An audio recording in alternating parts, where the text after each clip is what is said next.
Hi everyone, welcome to OWTV. My name is Ronald Renathar Ali, and with me today I got Alba from Team Extinction. Alba, how are you doing? I'm doing really good, thank you. Thank you Well, for it's nice to having me. meet you. Yeah, no, thank you for making time and being here. So I know that you were previously playing not in North America. You're probably a new face for a lot of people here watching. I want to kind of give you the floor and kind of introduce yourself and tell people who you are. So for the folks at home who might not know you, let them know. Yeah, sure. I'm Alba, main support Extinction. Um, and yeah, playing NA at OCS first time. Last team I was on was Team Vision, obviously known for having Tama on their team, I think. And then before that, just been playing Face It League for past year in EMEA. So happy to be playing in WCS now. Yeah, welcome to North America. I think if I understand it correctly, you're currently living with a Tori. So how's living with her, and can you kind of talk to us through that whole move for you? Yeah, so sort of like the main reason I ended up joining is because our coach Ray said that we could basically come stay with her in the States. So the org very kindly funded us like flights and stuff moving out here. So yeah, me and her are living with our coach, and it's pretty chill. It's a nice area, lots of trees and wildlife, so enjoying it. And you're from Scotland, correct? Yeah, that's right. I'm from Scotland. So how's that been different for you? Um, Not so much. It's a lot warmer here for sure. Yeah, it's just nice, to be honest. The main thing is it's just nice to not be playing on ping and staying up like really, really late every night, Yeah. which was a bit of a pain before I came out here. So, Yeah, I imagine the time zone differences must have been grueling when you were playing from EMEA. yeah, it was a bit rough. So, like, since that move has happened, have you noticed any big differences or anything that are noteworthy between kind of the previous team, Vision, and now with Extinction? Yeah, I mean, I think I've just had such good experience. Like Vision was so good for kind of like helping me sort of like learn the game like at a super accelerated pace, because like the caliber of players that I was playing with was obviously so high.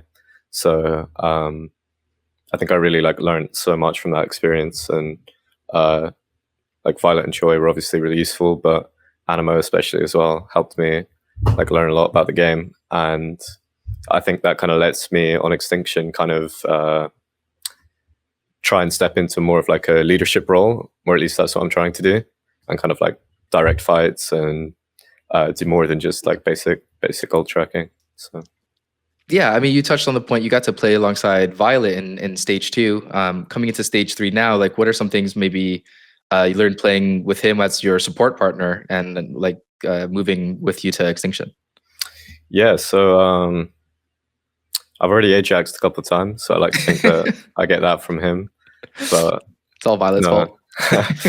no, other than that, it's just yeah, understanding of the game and understanding of your role, and yeah, playing with those players really kind of help you get that down pretty well. Gotcha. So yeah, I think that veteranship is probably going to go a long way, especially like in North America, where we have a lot of new faces. Obviously, you're one of them here, and you're playing teams that they're going to be some old, some new. Your first one this week was DhillDucks on Saturday, and you guys started with a brilliant 3-0, so congratulations. But there were a couple of scary maps where I think we're a little close. I'd like to kind of talk about those. But I guess map 1, starting at Ilios, I realized your team actually banned Lucio, like just off rip out of the gate. And you were the main support player. So kind of want to pick your brain on what was the thinking on eliminating one of your options there on Ilios. Yeah, so to be honest, I think we were kind of like stressed for the ban. Like we actually hadn't like prepped too much before it, and because we just played like Wuyang Kiri in the warm up, we just went for Lucio ban, because I think Red X is like a Lucio guy from what I was told. I don't know if that was the best move, to be honest, just because like that first map, I was so nervous. I don't know why, but I was like really nervous. So then having to play like Wuyang, which I'm I'm confident on, but obviously so much less so than Lucio. Yeah, first two maps were like almost entirely my bad, so I'll take the blame for that. I was kind of feeling the nerves a bit, but last map it was completely fine. So I mean, yeah, this is kind of off my set of questions, but I kind of want to touch on the nerves as a tangent. Yeah, like with your coming in, whole new region, and very first map, you're expected to kind of put up a performance, and like one of your heroes is gone. What do you think? And just kind of as you're walking out of spawn, like what is your approach? Did you kind of get like a pep talk from your team? Did people know you were nervous, or is that kind of a thing you're bottled up on your own? no, I mean, like I was completely fine until like I kind of like lost the first fight. I got like one clipped by Razor or something, and I was like, oh fuck, like we really can't lose this. And yeah, I was just kind of feeling it from there. But map 2 Aatlis, after we were down 2 flashpoints, King kind of like gave us like a bit of like a pep talk and really helped kind of like ground everyone. So after that, yeah, I think we were all just played our game, and at the end of the day, they're not the hardest team in the world to beat. So yeah, so I'm hearing like maybe a bit of I don't want to say like underestimating the DhillDucks, but you kind of go in after the one clip, you're thinking, oh, so I can't just yeah, walk in here like a ranked game and expect to win. yeah, basically. Gotcha. But I think it's so useful that like King and Vision are like quite experienced players, so they're really good at that. Kind of bringing that leadership. I like that. So let's talk a little bit more about Aatlis then, and another scenario where maybe there was a bundle of nerves to be dealt with when you were down 0-2. Before the Hazard and Genji swaps came in with you guys, that was looking like kind of a rough map. I want to kind of pick your brain on what you think was going wrong versus the Doomfist and Moira that made Aatlis so close. It's just like playing against like a comp we've literally like as a team, but also individually. Like you don't really play against Doomfist much unless it's like Kari fan or something. So we all just kind of collectively didn't probably play the matchups very well, and made a lot of macro mistakes as well. So like they were succeeding at what they were trying to do, which was like create chaos and make it messy for us. So props to them. But as I said, like King gave us a chat and he was like, we're going to lose if we don't lock in, basically. And that was a mid-map kind of thing? Like after we were down 2, King was like, yeah, told us what's up. Was King the one that called for the swaps, or was that kind of like he said lock in and people thought themselves about what they should play? Yeah, I think it was King called for like the swaps, and then and then he also kind of grounded us, and yeah, we won from there. All right, nice. Well, shout outs to King for the for the quick thinking. Cheers. Moving on, I guess. Moving to map 3 or King's Row to see you guys seal up the series. Yeah. We've been seeing a lot less general hit scan this week, and I know Hanzo isn't technically a hit scan, but he's played in that role. Yeah. Vision played Hanzo on that slot in King's Row, and it did a lot of work. So, kind of want to ask then, what makes it like kind of possible on the map, and why do you guys think like, okay, well, now we can whip out the Hanzo? I think it's like the geometry of the map is just really good for Hanzo in terms of like the angles you can play and stuff like that. And also Vision's is just good for it, to be honest. Like he really is. So yeah, we were just really confident that he would do a lot, because he always does on that map on Hanzo. Nice. Well, it's like kind of segueing into the whole idea of geometry. You're gonna have to be very familiar with that sort of thing when you're on Wuyang. So that's your job. And we saw you play both Wuyang and Lucio in the series, depending on the map. I want to ask you kind of which one do you think is the best this meta, or is it really just completely map contingent?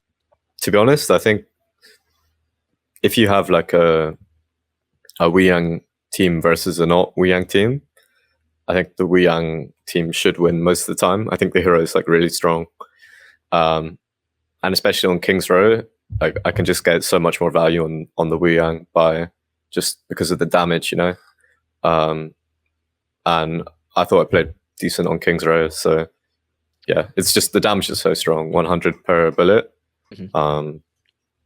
Yeah, pretty strong hero. So I guess would you say your thoughts on the hero are he's strong primarily because of the damage, or are there other parts of like his kit or anything that are valuable, or is it really just like he's just slamming these 100 damage orbs from around corners the whole time? Is that really the reason you pick him? Yeah, to be honest, I think the damage like is the strongest part of the kit. I think he has like insane burst heal as well, but it's the damage that kind of makes him an almost must pick for a lot of teams, I think. Gotcha. Yeah. So if you were to kind of coach a Wuyang player who's trying to do well this meta, what are the important things for them to do or keep in mind? Kind of like what is your job on that character right now? So I'd say, yeah, you want to put yourself in positions where you're creating pressure, you know, like you can find angles to land those orbs on other enemy team backline. Because otherwise it's very easy to kind of get yourself pushed into a position where you're just heal-botting your tank or something. And that's, yeah, you're missing out on half the value of the hero. So same as any hero. Gotcha. Do a lot of damage, heal a lot. So he's very like supposed to be played very aggressively for you. You're thinking like, okay, so if you're not hitting shots, switch heroes. There's better things out there for you to be doing. Yeah, you really gotta land your orbs, I think. Otherwise, so he's made for awkward, is what you're saying. Go Mercy, maybe. Yeah, made for awkward. Gotcha. Okay, well, like I think people have been experimenting on him. I know I've heard from a lot of other players. Their priority is like, yeah, if I hit like a DPS out, just like dink them, it's enough pressure just for like to keep him out of fight and stuff like that. So he seems very valuable. People seem to agree with you that the damage is the reason you play the character. But I've seen some variants on perks. So Vega this weekend showed that he really likes Falling Rain. He's picked that, I think, all the time, whereas pretty much everyone else has been leaning on Ebb and Flow for the to and from on the tidal wave. What are your thoughts? Like, how do you feel about his perks? Yeah, so to be honest, I'm not like 100% sure yet. I'm kind of still trying to work it out. Yeah, I know Vega and CJ both picked the 3 balls like the whole time I've seen it, seen them. I also do think it's like matchup dependent as well. Like if you're playing into like a diva, sometimes it feels like it's kind of hard to get value out of the 3 balls because it's so much of your poke can get eaten and it's harder to find like an angle. And the wave perk is like, the problem is they're both really strong perks, you know, so you're just getting value in different places. And I'm not sure if there's the best one yet. I feel like it might just be a case of how you play the hero and matchup, etc. But I see. So for players that are picking, I guess, one all the time or the other, you're thinking, well, there's maybe more nuance there. Then is what I'm thinking. Yeah, definitely. It's not sort of the case like Lucio last patch where you almost always want double like amp with beat and amp range. Yeah. Well, I mean, on the topic of Lucio, then you said last patch you always had like a clear option. Yeah. Is there more of an option now with the differences in his perks, or are you thinking it's kind of same old? To be honest, I do feel like it's probably just the same. It's also kind of like comp dependent. I feel like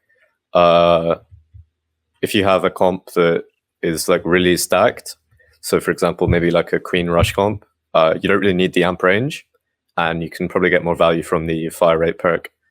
As for the big boot perk, I do pick it in rank, to be honest, because you can just like run around and kill people. But I don't really know if I'd like be picking it in like an actual. I don't know if I'd load into an official and be confident enough to pick it. So I think you could whip it out. I think you got it. Yeah, you have a dog in you. We'll see. We'll see. All right. Well, I mean, again, the 3-0 against DhillDucks must have been very satisfying, despite all the nerves. Yeah. Going into next week, you're playing against Liquid, who are the runner-up last season. Talking to a couple of other teams, and Kasource himself, they're aiming for #1, so they're really setting their sights high. How do you feel about walking into that matchup next week, Alba? Yeah, they're obviously like one of the strongest teams, so got a lot of respect for them. But at the same time, like the pressure's on them, you know. Yeah, and we don't really have that pressure on us, and I feel like that can help us really kind of exceed our expectations. So I just say, yeah, good luck to them. Don't get nervous, probably. Is there any special preparation or anything you guys are doing specifically for Team Liquid, or is it kind of like another week in the office? We're gonna keep our heads down and play our game. Yeah, we have like our coaching staff are really good, so we're definitely gonna kind of like prep, like look at the match they just played, like try and see, you know, what comps they favor, and hopefully get a good draft and take some maps or even the series. So okay, cool. we'll Sounds do our good. homework. So we'll keep an eye on the bans next week, and we'll look at all the little tiny things you guys are doing to try to punch up to Team Liquid. Yeah, definitely.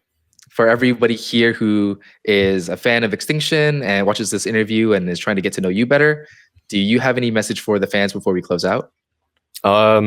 Just thank you for supporting. Even after my kind of like unsuccessful interview, I got a lot of like follows and messages, which was really nice. So please continue to support us, and hopefully we can do well. Well, we got this interview where, you know, your audio is working nice and swell, and I'm sure if you continue to play well and win some more games, you'll get another chance to kind of run that back on the main broadcast. So yeah, for sure. Alba, thank you for making time and talking with me today. Thanks for so everyone much. watching, yeah, no, honestly, the pleasure is all mine. Everybody, this is OWTV. I've been Renanthra, and that's been Alba. So thanks, and we'll see you again next time.